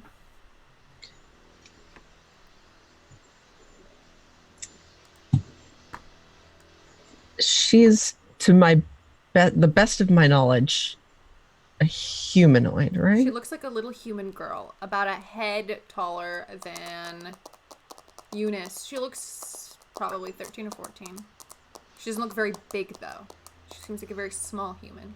Kind of frail. And a big, large, like, tunic that seems too big for her. Looks kind of dirty. Kind of pale. Okay. I'm gonna attempt to use charm person. Okay. Just. Ooh, actually, I didn't know you could cast at higher levels. Does it do something? Ooh, there it goes. Oh, it's just for more people. I'll cast it for its level. Okay. And it's a wisdom saving throw to beat 14. Not much, but.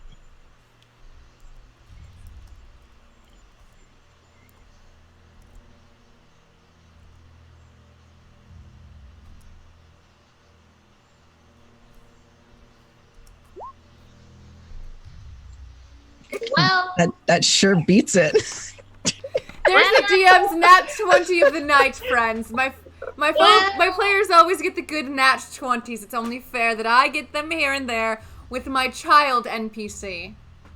heck. Does it know? I was actually checking that, and it doesn't No, it say. If it fails? It does. When the spell ends, the creature knows it was charmed by you. But if you Yes, never but that's charm- only if it Okay. only if it gets charmed. I guess she knows I cast a spell, because I mean, it's pretty obvious when you cast spells. It was verbal and semantic, so I was waving arms and speaking in tongues. Were you waving your little arms though? I need to rename this episode to Little Arms. You know that these aren't made out of roaches, right? You can't dispel them. As much as I would like to, but Why? yes. But they're yeah. good for the good of the Sewell. Do things that look like that really make you think they are for the good of people, of anyone? For these people, yeah? We're going to go and take them up. And then we're gonna live up there after we've taken it over. And we'll get nice houses, lots of fresh air. It'll be wonderful. You'll be cleaning and washing the blood from the streets, the blood of children. That's okay.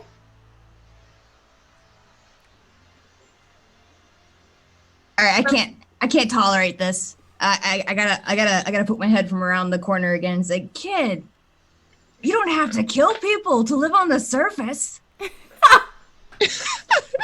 Oh God, the abomination is returned. And she kind of steps back and she looks at you. I don't remember playing with you before. And I don't remember ever giving anyone extra heads. What's happening? No, but you hear me, right? You don't have to kill anybody to go up there and live in a fancy house. You could do that now as you are. Well, I don't have to kill anyone. And she kind of does this with her arms as all the dogs begin to growl and kind of bark. Not really threatening, but just kind of like as they notice her. No, No, that's- I mean no one needs to die. No, they all need to die. They're evil. What do you mean evil? Those on the surface are evil. What makes them evil? Well, they were evil to me. But like what they do? And They hurt you? she's going to take this oversized tunic of hers, and as she lifts it up, you see little shorts underneath, and she raises it up to her stomach, and you see a scar, jagged, bright pink. It looks old, but it also looks so fresh, like it was so deep that it never healed quite right, and it goes from the top of her ribcage on the right side all the way down to the hip bone on her left side.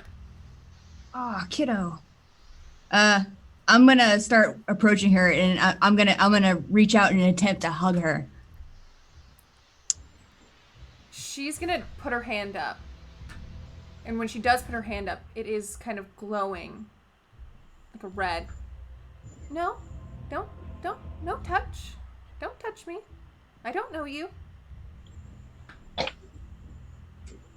Handshake? Not with that. The other hand.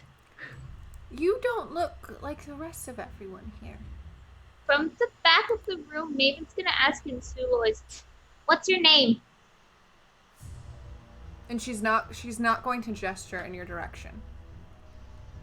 Almost like she doesn't recognize what you're asking her. In common, "What's your name?" Huh? My name? Yeah. Oh. My name is Rem. I'm gonna walk over.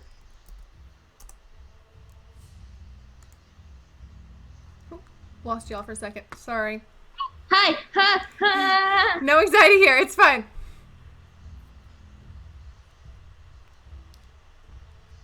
So, the people on the surface didn't like you. Were they scared of you? Well, I grew up. I'm not really grown. But I grew up here in Darewald. I lived at the orphanage. For a few years. And it was bad. And there were some bad people who took me and then did experiments on me. And then Marjorie came and took me. Said I had special blood and then brought me here. And now I do the experiments. Do you remember who did that? No, I don't.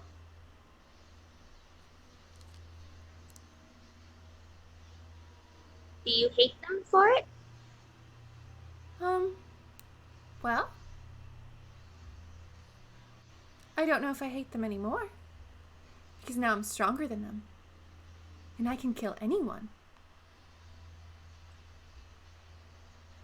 Are you angry at what they made you? No. No, because I'm special. And that's why they hurt me, because I'm special. So you want to kill? Well, yeah. Marjorie says this is what I'm good for, and I'm good for it. See? Marjorie, be damned. I'm talking about you. What do you want? Yourself. I want to make Marjorie happy. Marjorie saved me. Marjorie's like a mother.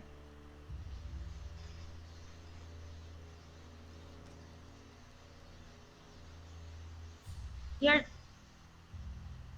you think you're the only kid who's gone through this?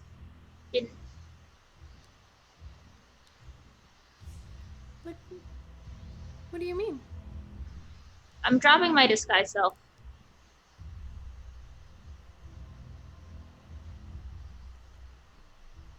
What? Well, that's interesting. I kind of like you. Special. And she gestures to your bow. And see? You're special and you kill. I had to. Kill. I was made to destroy things too, but I don't have to. So you're saying, but you've never hurt anyone with that? With a bow? You've never killed? I have. There's a lot of things that I need to make up for, the things I have done. But just because I was made and hurt and became this doesn't mean that I have to stay and do what they made me to do. Neither do you.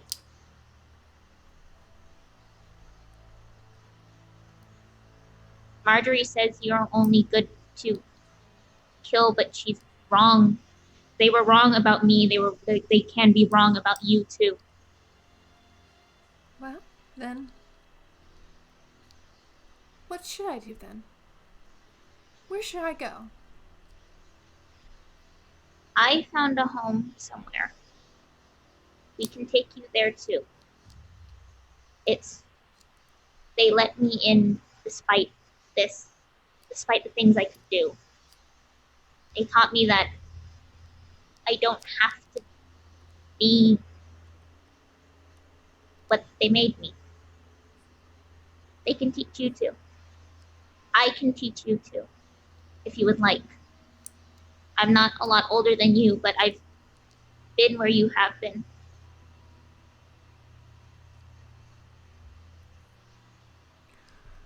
Roll me a persuasion with advantage. As you've touched your DM. Big feels.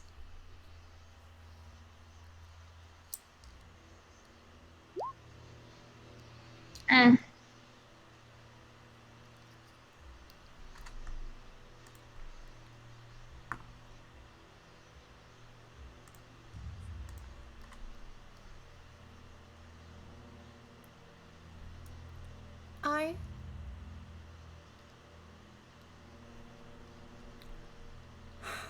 I don't know. It seems very easy for traders to come down here and tell me to ignore Marjorie. But at the same time, a home would be nice. And she gestures to the desk. That's where I sleep. I create death dogs, as they call them. And I create, and she kind of gestures to the roaches crawling on the floor, all of her.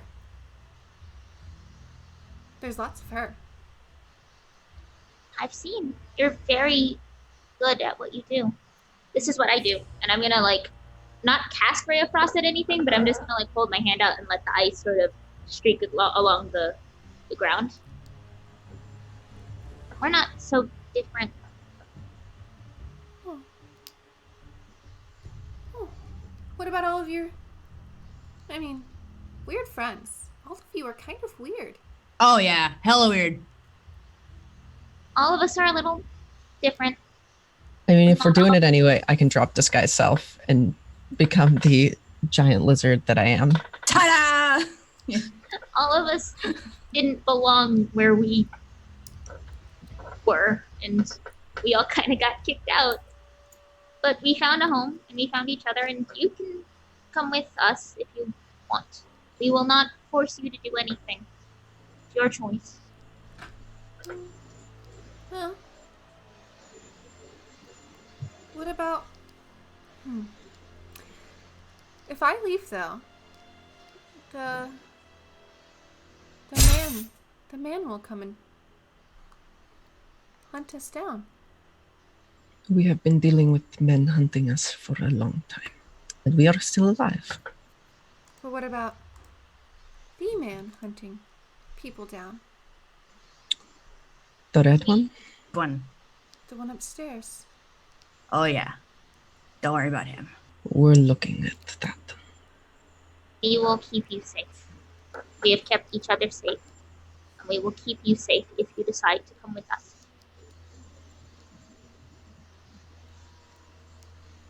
You saw my bow. You know I've killed people. You know I can do that. I just choose not to sometimes. I have that choice now.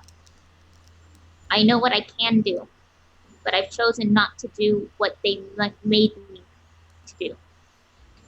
I chose to do what I wanted.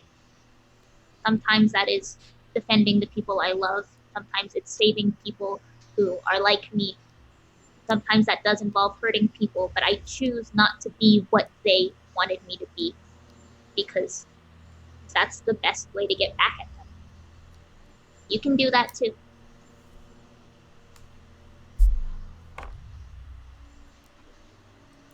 Okay. Does that mean you're not going to kill the horned man? If he tries to hurt you or any of us, then we will do what we have to do to protect us.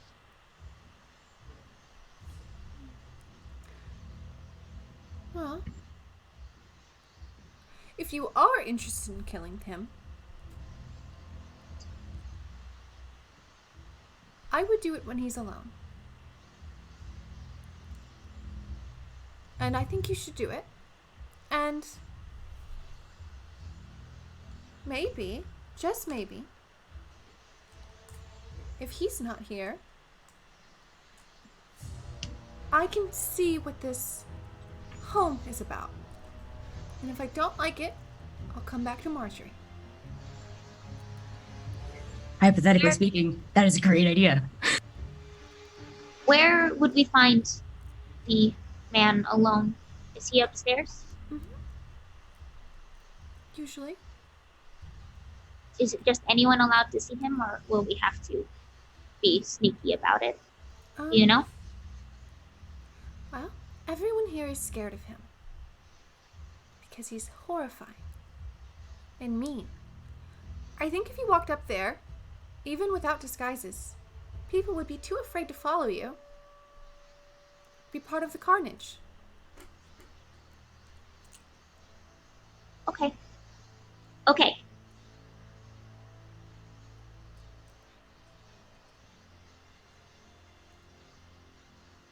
Would you mind if we maybe, before we did that, would we be able to stay here for a little and just, you know, get ready? I can talk to you about the home for a little bit if you'd like. Oh, okay. I mean, no one comes down here to visit me. I scare them. You don't scare me. That's what Gary said. And then I turned him into a rat person. But I won't do that to you.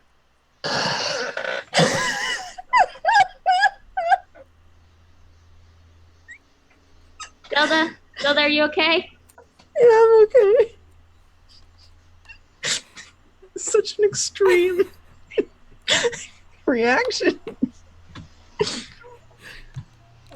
That was a good response. I'm glad. Gary failed the persuasion roll. Gary only rolled a 9. You got real lucky, Maven got really lucky. Like, I'm already happy. failed that. Do your freaking worst. See, mechanically, this is I want a short rest to attune to my oath bow, but You can take this time. Take a short rest. If anyone needs HP in short rest form, you can take it. You need to do anything, want to do anything, want to touch or poke or prod, let me know. But I will give you this time to prepare for war. Ooh, would really like spells back, but I can't do that. That's fine. We'll work with it. And while we're taking this time, thank you, Maharishi66, for the... Ami Maharishi, hi! There we go! Hello, thank you for the sub. We big appreciate. Is there anything anyone would like to do during this time? Maven is spending the entire time talking with Rem, pretty much. Okay. You guys chit-chat. She tells you really dark horror stories that seem kind of like calm kid things, but coming out very dark. She's like, oh yes, it first started with a squirrel, and I ripped off his tail and stuck it to his tongue. A bunch of weird things. And talking about how she can like cause like plague-like spells. Just very dark things, but she says it very eagerly, how she's so excited to show her family at a new home. And Maven probably also starts talking about things she hasn't told anyone. She's just like, yeah, no, dark ritual shit and demons. Like, yeah, I've like seen these sorts of monsters, and I've looked into this, and it's like this is the darkest conversation of two high-pitched voices anyone's probably ever heard. For everyone else in the room, it's two very soft, child-sounding individuals talking about some really fucked up shit. Your mother is horrified. Kuroko or like my demon mom? I once thought Kuroko. that Maven was innocent. No longer. Maven. I'm sitting and holding Fribby as my stress ball. His stress Are frog. you squeezing him when you get rib? Just a little bit. Rib. Oh, there's a reason why Maven wants to ditch her freaking tiefling heritage. It's all the bad. bad things that have happened because she was born. But anyways, I am attuning to my oath bow and I'm going to adjust my stats accordingly. What is everyone else doing? Yes. What are you doing, Eunice? I am psyching myself up on the inside, more or less. But I also intend, not just now, but I intend once we get to the top of the stairwell to Rage. apply the wisp poison to my blades. I will keep that in mind as a thing you do immediately upon approaching the top of the stairs. Thank you, Lamar, for the bits! Thanks, Lamar. We love you. All right. I'm inputting my stats, so if I go quiet, that's why. 'Cause I need to All figure out. right. That's fine. I will remove Moriana from here because she's now a pile of roaches. The death dogs do remain, though. In cages. They seem pretty chill. Before we enter that fight, I'm gonna have Fern cast Bark Skin on myself because I think I'm the only one with less than 16 AC. That's more than fine. You've taken over her, and she is here to buff and help. Thank you. I'm hoping to play her accordingly. Let me pull up my character sheets for everything.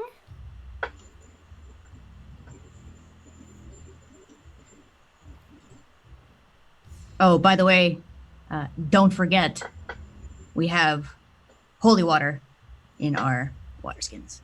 Right. Yes, you do. I did, in fact, forget. Thank you for reminding me. This bow is amazing. God bless the deck of many things. You are. You will not say that next time. I'm so proud. We might actually not die. I'm very might- happy that Lamar is here right now because in the game that I play with him, we have a deck of many things, and it never ends this well. I have an oath bow now. Oh, this bad boy is about to become a sworn enemy. Oh, it's fine. It's fine. Jesus, why? Because I have an issue with this. I love it. Okay.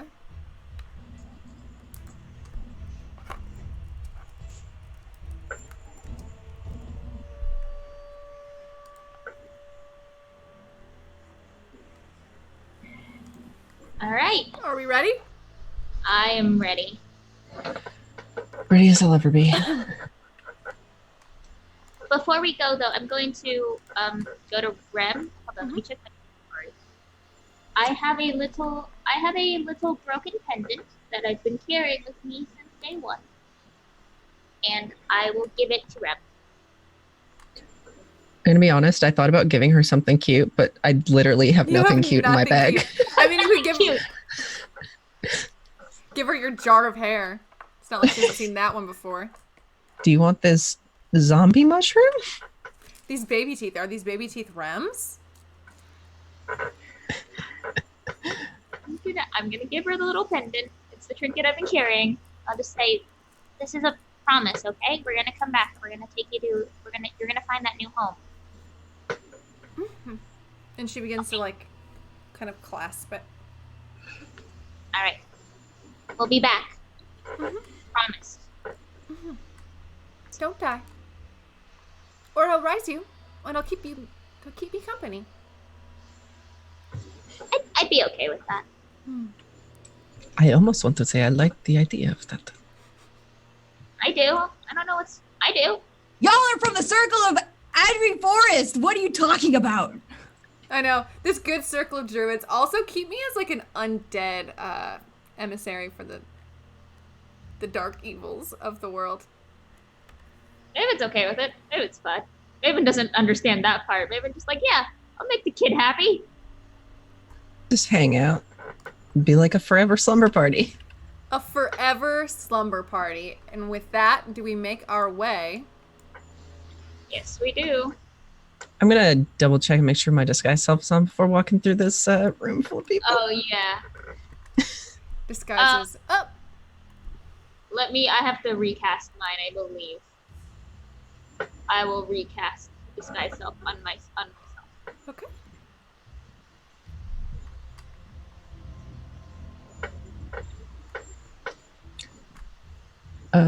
Just letting you guys know, I'm going in this fight real low on spells. You have a lot of toys. I have given you a lot of toys. Okay.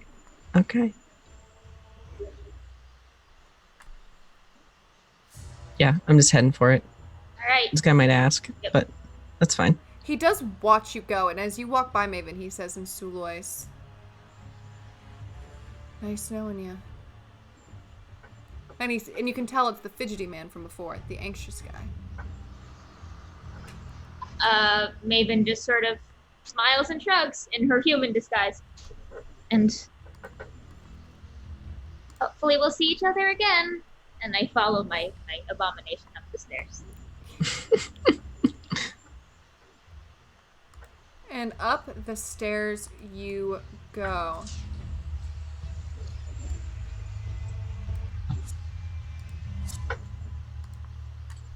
It's a very thin walk up. Koriko and Fern will kind of feel the discomfort as they go up the spiral staircase. You wonder how a creature so large, this demonic entity, manages to get up and down these stairs. But maybe it's not so much the size, but the pure claustrophobic energy. Some of the stairs are stained with blood, old and fresh. Some of it feels sticky, as it's congealing as you walk. You go up and you go up, and you wonder where this is in correlation to the sewers, because you feel like you've gone up for too long for it to be a reasonable location. But you begin to see bright lights, bright white lights, and bright red lights.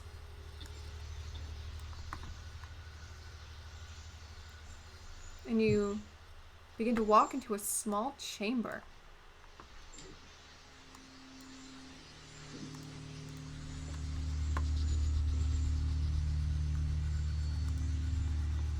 Who's going first? What's the turn order? I believe Koroko went up first. Koroko with Eunice on. Sure.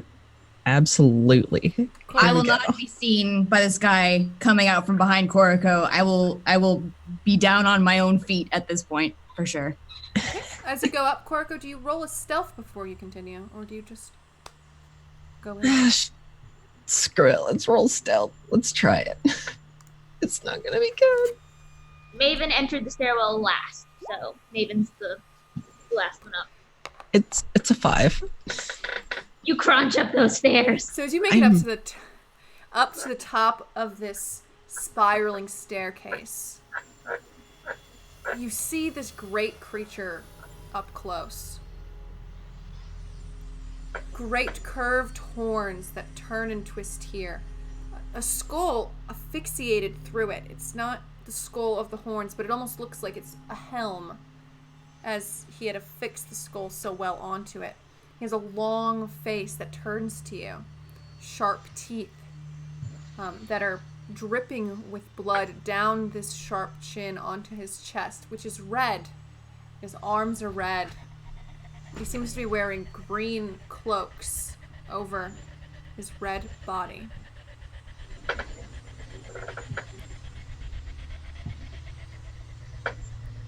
What is this? I would like to rage.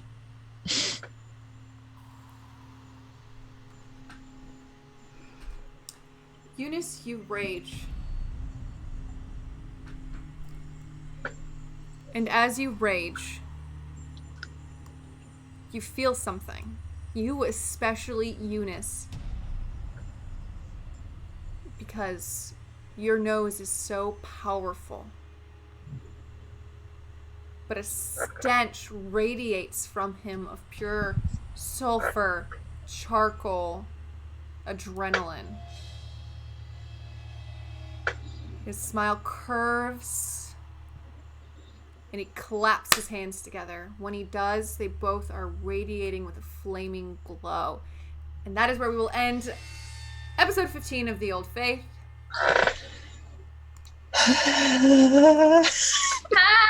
Around we go. Heck! Please say psych. We're ending a little bit early today because I believe this combat encounter is going to take much longer than 30 minutes. Knowing my party members, the level of this creature, and all of their weird toys. Give them some time to think things over, kind of go over what we're going to be doing. Regret our decisions. But we will be jumping in next week head first into an initiative roll. So I hope everyone's ready. Everyone's prepared. And most of all, nobody dies. We're going to I have to take a little girl home. I'm not dying. Maven has to take a little girl home, apparently. I don't know where she's going to keep this little girl. Maybe put her in the bag of holding. Protect the girl. Protect the girl at all costs. Maybe. But we're going to go around. We're going to go say hello to everyone. Say where we can see and find our wonderful party members, these lovely witches. We are going to start at the top where I love to start. Go over to the players to get a good look at everyone's shining, beaconing faces. Just kidding! That entire thing is super messed up. We're going to go back to rolls because it's the only one I fixed because there was a disconnect on break. We will start at the beginning with my wonderful dear friend who I just simply love. And I know she's been waiting for this moment since the very beginning. But I will give it to her next week and she'll have a blast. My dear friend, Casey. Hi, I'm Casey. Casey H on social media. You can catch me over there on Twitter, where all of my information is up on the banner. And if you don't want to read that, then you can find me over at Gratuitous RP on Saturday mornings. Not tomorrow, but next week, because we're doing a little hiatus. But yeah, there's that where I play the Hobgoblin Azamar, Champion of Tymora, Nos of Neverwinter. And then you've got the City of God show on Tuesday morning is about to hit its climax. So catch us there and then. Back to you. Wonderful. Check out Casey. We love Casey. Can never get enough. Casey. Next is the person I think I finally created an NPC that this person might care about just a little. She has been my hardest person to find an NPC to care about, and it ended up being the most vicious evil child I think I could have come up with, which makes sense. My dear sweet evil child, Mackenzie. Thanks, Bree. I love this child. Anyways, hi, I'm Mackenzie Lane D on Twitter. You can call me Mac. I do a lot of streaming and writing for TTRPGs. You can see me as a DM for Apotheosis, a D&D 5e American God style campaign every Tuesday night at 10 p.m. EST on the Spartacus Academy. You can also catch me as a player here every week in the Old Faith, as well as over in Captain Diplomacy on Spartacus Academy every Monday, and over in Encounter Roleplay in the Broken Crown every Wednesday. I also write things, and I have a Halloween compilation of magical candy for D&D 5e coming out really soon, so keep an eye out on that. I'm going to be posting about that a bunch on Twitter. I think that's it. I think that's all my things. Oh, I might have a couple podcast projects coming up soon. Life is buck wild, y'all. Life is weird. I'm so happy. I'm sorry, Bree. I'm sorry. I care about this evil child. No, it does not matter. I finally have an NPC that you care about. I have not been able to attract you to any NPCs. Now I know your type, scary children. Yes. Which is fine. We're passing over our dear sweet Fern, our friend Fran. You can find in Arcana checks. We love her big bunches. Hope she's doing okay. Lost in the Feywild. But last but not least, honestly, the easiest person to find NPCs to care about. She fell in love with the dragon. We're fine. It's good. I've just learned that all dragons are her favorite things. And last but not least, my darling Zelda. I love dragons. I'm Zelda. You can find me at Zelda Android on Twitter. I'm on The Old Faith on Fridays, as you can see right now. And on Tuesdays, I am DM'd by the one, the only, the Mackenzie, the wonderful DM that we know and love. And yeah, for Apotheosis on the Scraticus Academy, which she was just speaking about. I think that's basically it for me because life is hectic and I'm not taking on any games until I have a schedule for everything laid out. Damn straight. Life is hectic. But soon later, there'll be more. Hell yeah, there will be. Eventually. We'll get there. We'll get there. I have been your DM today, NPC Bree. You can find me on Twitter. I'm Witch Queen of the Greyhawk channel. If you want to find out what I do, follow me on Twitter. Been a little inactive. My life has also been, as they say, hectic. But we're doing our best and we're keeping going on to keep on going on. Thank you all for hanging out with us today. Come back next week. I'm very excited to see what happens with this creature and my players. And how it all goes down. I've played it out in my head a million times. I'm like the seer. I've seen 150 ways this could end poorly for Eunice, but I've also seen a lot of ways she's going As to... long as I take him out too! I've also seen a lot of ways where Eunice is going to do some horrifying bullshit with Maven and just absolutely decimate this big bad evil guy. You never know how it's going to go. But until then, y'all take care and stay gray.